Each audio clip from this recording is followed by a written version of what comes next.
உங்களுக்கு shoulder replacement surgery, தோள்பட்டை மாற்று அறுவை சிகிச்சை ரெக்கமெண்ட் பண்ணியிருக்காங்களா? ஆனால் நீங்கள் சர்ஜரி அவாய்ட் பண்ணுறோம்னு யோசிக்கிறீங்களா?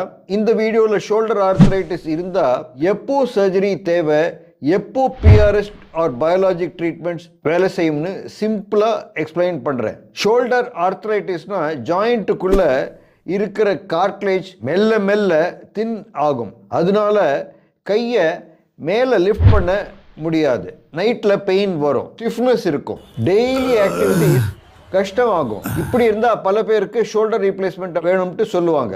ஆனால் ஒரு முக்கியமான விஷயம் என்னன்னா, எல்லாருக்கும் ஷோல்டர் ரீப்ளேஸ்மெண்ட் தேவையில்லை.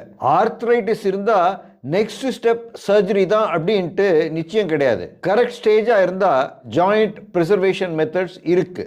இதில் முக்கியமாக பிளேட்லெட் ரிச் பிளாஸ்மா, ஆரம்ப கட்ட தேய்மானத்துக்கு பிளேட்லெட் ரிச் ஸ்ட்ராமா, இதெல்லாம் நிறைய ஆப்ஷன்ஸ் இருக்குது. இந்த முறைகளில் உங்களோட ரத்தத்தையும் உங்களோட கொழுப்பு சத்தையும் எடுத்து ஷோல்டருக்குள்ளே அல்ட்ராசவுண்ட் கருவி இல்லாட்டி எக்ஸ்ரே உபயோகம் செய்து அதை ஷோல்டருக்குள்ளே இன்ஜெக்ட் பண்ணுவோம். இன்ஜெக்ட் பண்ண உடனே வலி குறைஞ்சிரும், உங்களுக்கு ஷோல்டரை அசைக்க முடியும், தூக்கம் ஈஸியாக இருக்கும், ஜாயிண்ட்டுக்குள்ளே இருக்கிற இன்ஃப்ளமேஷன் குறைஞ்சிரும். ஆனால் ஒன்று கிளியராக சொல்லணும், ஷோல்டர் தேய்மானம் ரொம்ப அதிகமாக இருந்ததுன்னா அப்போ இந்த இன்ஜெக்ஷன் மெத்தட்ஸ்லாம் ஒர்க் ஆகாது. தூக்கத்துக்கு ரொம்ப கஷ்டமாக இருந்ததுன்னா அப்போ சர்ஜரி தான் பெஸ்ட் ஆப்ஷன்.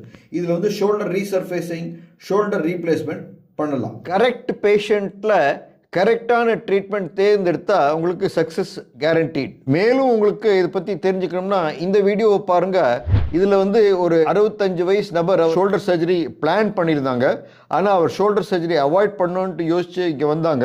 அவருக்கு இந்த பிஆர்எஸ் ட்ரீட்மெண்ட் கொடுத்தேன். அதுக்கப்புறம் அவர் சொல்லுவார் இந்த வீடியோவில் எப்படி அவர் சரியாயிட்டார் அப்படின்ட்டு. உங்களுக்கு என்ன ப்ரொசீஜர் கரெக்டாக இருக்கும், சர்ஜரியா இல்லை பிஆர்பியா இல்லை பிஆர்எஸ்ஸா, இதெல்லாம் பற்றி தெரிஞ்சுக்கணும்னா கீழே டிஸ்கிரிப்ஷனில் கான்டாக்ட் டீட்டெயில்ஸ்லாம் கொடுத்துருப்பேன், வெப்சைட்டும் கொடுத்துருப்பேன். மேலும் இந்த மாதிரி வீடியோ உங்களுக்கு பார்க்கணும்னா சப்ஸ்கிரைப் பண்ணுங்கள், லைக் பண்ணுங்கள். அடுத்த வீடியோவில் சந்திப்போம். தேங்க்யூ, வணக்கம்.